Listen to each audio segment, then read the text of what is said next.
Dans cette vidéo, on va parler de la contraception, c'est-à-dire des méthodes temporaires qui permettent d'éviter d'avoir un enfant.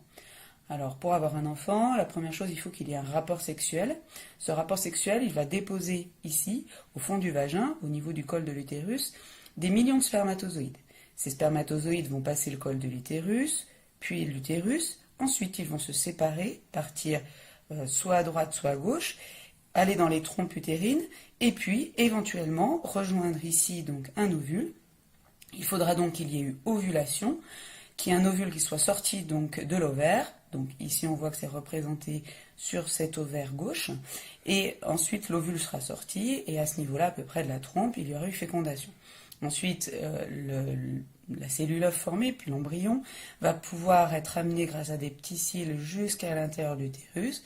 Dans l'utérus, il va pouvoir se nicher dans la paroi de l'utérus qui aura été épaissie, enrichie en vaisseau sanguin. Pour éviter donc qu'il y ait un enfant, il y a trois possibilités. La première, bloquer les spermatozoïdes ici, c'est-à-dire éviter qu'ils passent le col de l'utérus et qu'ils puissent aller rejoindre l'ovule. Deuxième possibilité, éviter qu'il y ait une ovulation.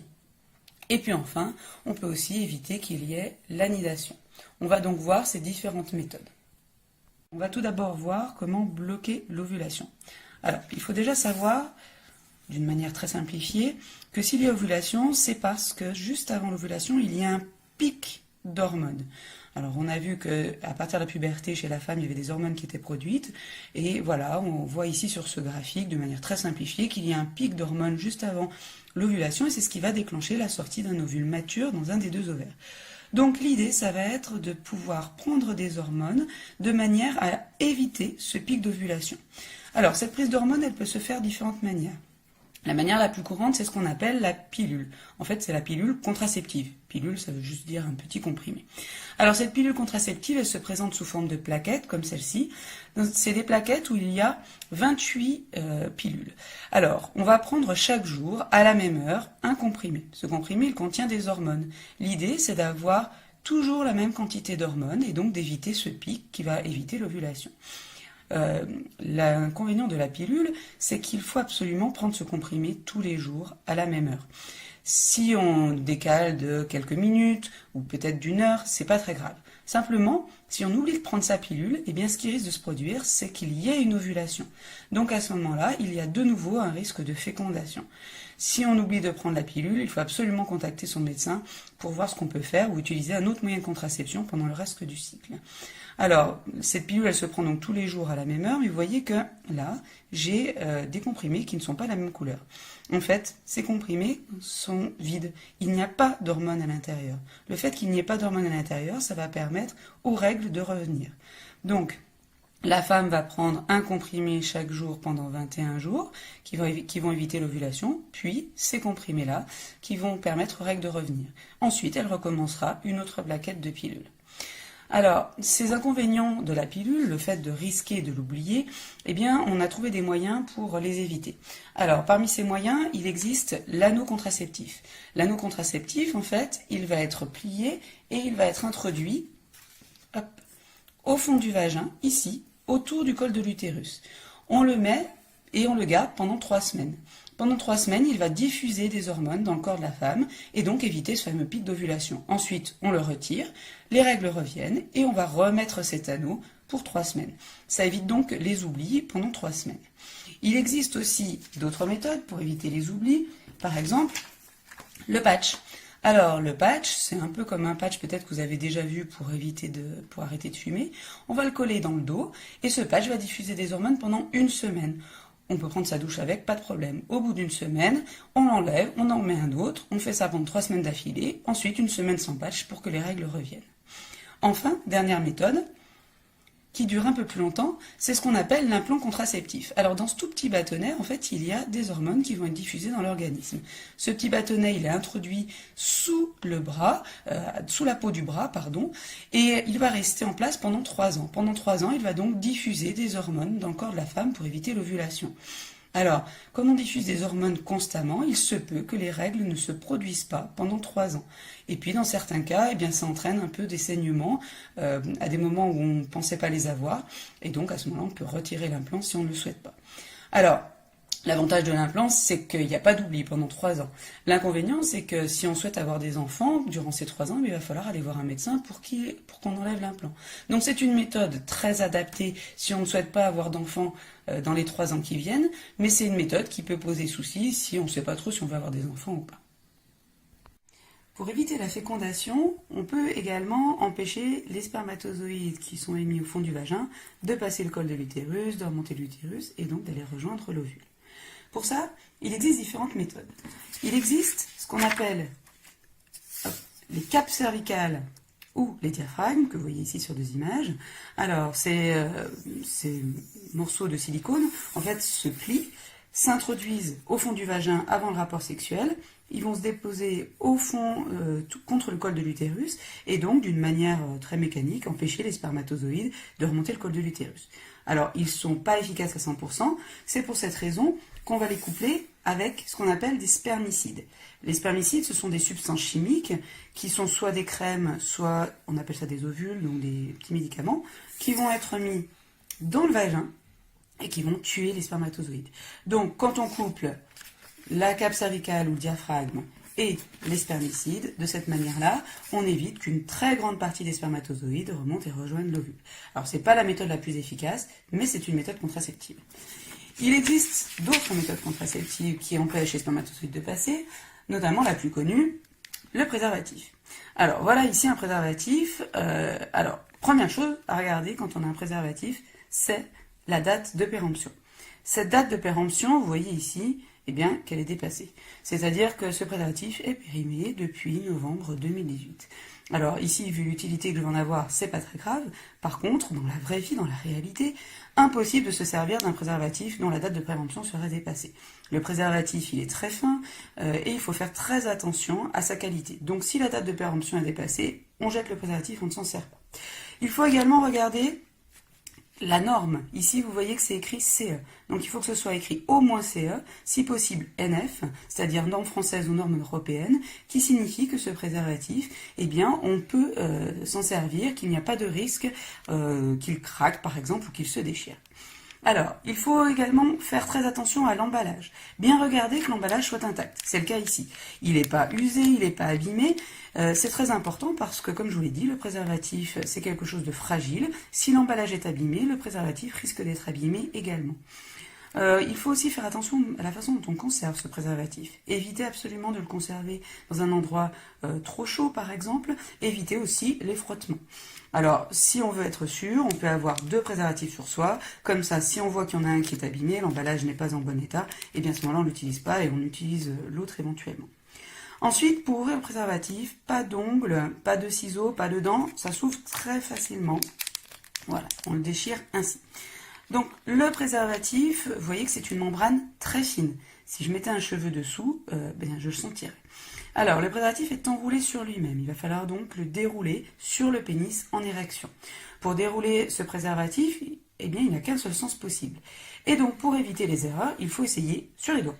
Donc, j'essaye dans un sens, je vois que ça ne se déroule pas, ce qui veut dire qu'ici, mon préservatif n'est pas dans le bon sens. Alors, l'erreur à ne surtout pas faire, c'est faire ce que je viens de faire directement sur le pénis en érection. Parce que si j'essaye de dérouler sur le pénis en érection, que ça ne fonctionne pas, que je retourne, eh bien je vais me retrouver ici avec du sperme et donc un risque de fécondation par exemple.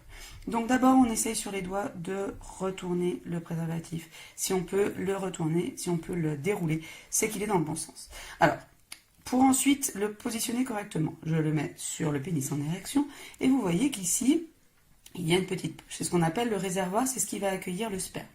Alors, pour éviter que le préservatif ne craque, il faut absolument pincer le réservoir et dérouler ainsi le préservatif sur le pénis en érection jusqu'aux bourses.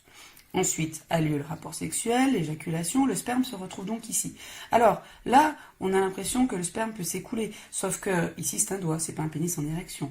Le pénis en érection va occuper tout l'espace et éviter donc que le sperme ne s'écoule. Par contre, il est très important que suite au rapport sexuel, l'homme se retire avant que son pénis ne soit plus en érection, sinon le sperme risque de s'écouler. Donc, Avant la fin de l'érection, l'homme se retire, on enlève le préservatif, on fait un nœud, on met à la poubelle. Alors mettre un préservatif, c'est pas très compliqué, simplement c'est comme le vélo, hein. Si on s'entraîne pas, on ne peut pas y arriver. Et le jour J, si on est un peu dans la panique, c'est la première fois, on sait pas trop, eh bien ça peut être très compliqué. Donc il faut absolument s'entraîner à mettre un préservatif avant le jour J. Alors s'entraîner sur son pénis en érection si on est un garçon, s'entraîner sur les doigts si on est une fille, mais il faut absolument s'entraîner, c'est très important. Alors, il existe un autre préservatif qui est moins connu, moins utilisé, car plus cher aussi, c'est le préservatif féminin. Voilà à quoi il ressemble ce préservatif féminin. Alors, lui, il est bien plus gros, effectivement, c'est impressionnant, parce qu'en fait, il va se mettre directement dans le vagin. On va appuyer sur l'anneau, le placer autour du col de l'utérus, et donc cette partie-là va recouvrir le vagin, et cette partie-là va être autour de la vulve. Et donc lors du rapport sexuel, le pénis va se mettre ici. Alors l'avantage de ce type de préservatif, c'est que il protège la vulve correctement, et qu'il peut être mis en place un peu avant le rapport sexuel, contrairement au préservatif masculin qui doit être mis vraiment au moment du rapport sexuel, puisqu'il doit être mis au moment de l'érection du garçon. Voilà deux autres types de moyens, de méthodes contraceptives. Pour permettre la contraception, on peut aussi éviter l'anidation. C'est-à-dire que s'il y a eu fécondation, eh bien éviter que l'embryon ne vienne s'installer dans l'utérus et ne se développe pour donner un nouveau-né. Pour ça, il existe une méthode qu'on appelle le stérilet, ou DIU, pour dispositif intra-utérin. Alors, le stérilet, voilà à quoi il ressemble. Alors, vous voyez que derrière, il y a des ficelles. En fait, c'est juste pour l'installation. Ensuite, elles seront coupées. Ce stérilet, il se présente plié comme ça, et il va être introduit par un médecin au niveau du vagin, puis du col de l'utérus, et il va venir s'installer dans l'utérus. Alors, par rapport à mon schéma, ici, ce stérilet est un peu plus gros, mais vous voyez que il est vraiment pas gros, en réalité, et d'ailleurs, c'est la taille d'un utérus. Un utérus, c'est tout petit, ça a cette taille-là, donc il va venir se loger dans l'utérus. Il va venir, donc, se disposer comme ça. Alors, comment ça fonctionne? Plusieurs utilités, en réalité, à ce dispositif intra-utérin, à ce stérilet. Sa forme va gêner l'anidation. C'est-à-dire que le fait qu'il soit positionné ainsi dans l'utérus, ça va gêner l'utérus et donc la cellule œuf, l'embryon, lorsqu'il voudra venir s'implanter ici, il ne pourra pas parce que ce stérilet va le bloquer. Ensuite, il a un autre rôle. Vous voyez qu'ici, il y a une petite couleur cuivrée parce qu'il a un fil de cuivre. Ce fil de cuivre, en fait, c'est un poison pour les spermatozoïdes. Donc, avant même d'empêcher l'anidation, le stérilet empêche les spermatozoïdes de passer en les tuant. Alors, ça les tue pas tous, mais ça en tue une grande partie. Et s'il y en a quand même quelques-uns qui passent, eh bien, il va empêcher l'anidation. Alors, il existe un autre type de stérilet à l'heure actuelle. Au lieu d'avoir un fil de cuivre, on a des hormones à ce niveau-là. Ce qui fait qu'on va coupler l'effet très efficace d'une contraception aux hormones, comme la pilule, comme l'implant par exemple, avec le fait d'avoir un stérilet qui va empêcher l'anidation. Donc c'est une méthode qui est très très efficace. Le stérilet, alors qu'il soit au cuivre ou qu'il soit aux hormones, c'est une méthode qui doit être mise en place et enlevée par un médecin. Le stérilet va rester en place à peu près pendant 5 ans. Donc c'est très bien parce que ça évite les oublis de contraception. Après, c'est inadapté pour quelqu'un qui ne sait pas s'il aura des enfants dans l'année à venir, dans les 2 ans, 3 ans. Parce qu'on ne va pas mettre et enlever un stérilet sans arrêt. Mais voilà, c'est une méthode aussi qui existe et qu'il faut connaître. Alors toutes ces méthodes de contraception, elles sont très bien, mais elles sont finalement assez récentes. Donc avant, les couples qui ne voulaient pas avoir d'enfants, il fallait qu'ils trouvent d'autres solutions. La solution la plus adaptée, c'était d'éviter d'avoir des rapports sexuels. Mais comme ils ne voulaient pas s'empêcher d'avoir des rapports tout le temps, eh bien ils ont tout simplement étudié le calendrier du cycle sexuel féminin. Alors ce calendrier que j'ai représenté ici, on y voit en bleu les premiers jours des cycles, en rouge les règles et en noir les jours d'ovulation, donc 14 jours avant le cycle suivant. Alors c'est un cycle régulier pour une personne qui a été choisie au hasard. Alors à partir du moment où on sait que l'ovulation a lieu ces jours-là, à partir du moment où on sait qu'un spermatozoïde vit 5 jours et qu'un ovule vit 2 jours, eh bien il suffit d'éviter d'avoir des rapports sexuels pendant la période de fécondité. Donc 1, 2, 3, 4, 5 et plus de jours, donc du 16 au 22 avril, par exemple, ce couple-là va éviter d'avoir des enfants pendant cette période-là, et donc ainsi, il évitera d'avoir des enfants. Là, c'est pareil, 1, 2, 3, 4, 5, plus 2 jours. Pendant du 16 au 22 mai, ce couple va éviter d'avoir des rapports sexuels pour éviter d'avoir des enfants. Pareil en juin, juillet, etc. Alors, cette méthode, elle a été utilisée pendant des années et des années, en fait, depuis que l'homme existe et qu'il veut contrôler sa natalité, qu'il n'a pas envie d'avoir plein d'enfants. Simplement, c'est loin d'être une méthode très efficace. Parce que l'ovulation, ici, sur mon calendrier, elle apparaît de manière très régulière. Or, les femmes ne sont pas des machines. Donc, il se peut que l'ovulation soit un peu décalée, quelques jours avant, quelques jours après. Il se peut que les ovules survivent un peu plus longtemps, un peu moins longtemps, que les spermatozoïdes survivent un peu plus longtemps, un peu moins longtemps. Et donc, ça n'en fait pas une méthode très efficace. Néanmoins, ça peut être une méthode utilisée lorsqu'on ne souhaite pas utiliser d'autres moyens de contraception.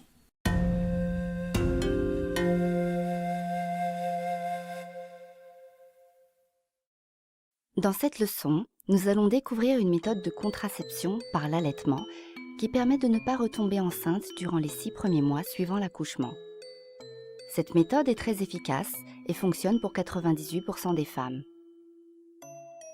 En l'absence de précaution, sachez que vous pouvez de nouveau être enceinte 21 jours seulement après votre accouchement. Des grossesses trop rapprochées peuvent nuire à la santé du futur bébé.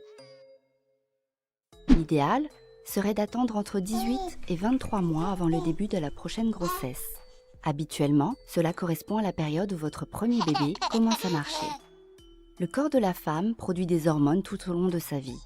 Il s'agit de substances chimiques qui circulent dans le corps et qui sont, pour certaines, responsables de la fécondité, c'est-à-dire la capacité à avoir un enfant grâce à l'arrivée de l'ovulation. C'est seulement lorsque le bébé tète le sein de sa maman que celle-ci produit une nouvelle hormone, la prolactine, qui bloque l'ovulation et donc empêche de retomber enceinte. Il est donc très important que cette prolactine soit produite régulièrement par le corps de la maman pour empêcher que l'ovulation n'arrive. Il est impératif de ne pas attendre plus de 4 heures en journée entre chaque tétée et 6 heures durant la nuit. Pour utiliser cette méthode, la maman ne doit donner que du lait maternel. Il faut alors s'assurer que votre bébé ne reçoive pas d'autres aliments solides ou liquides en plus de l'allaitement, comme par exemple de l'eau. Durant les 6 premiers mois, le lait maternel suffit au bon développement de votre bébé. Au-delà des 2 premiers mois qui suivent votre accouchement, vous devez vous assurer que vous n'ayez aucun saignement car cela pourrait être le signe que votre cycle hormonal se remet en route. En résumé, vous devez impérativement utiliser une méthode contraceptive complémentaire si vos règles réapparaissent, votre bébé reçoit autre chose que du lait maternel, vous ne respectez pas les intervalles de tétée de 4 heures en journée et 6 heures durant la nuit, votre enfant a plus de 6 mois. Attention, l'avis d'un professionnel de santé est nécessaire si vous prenez des médicaments, votre bébé souffre d'un problème et qu'il est difficile de l'allaiter.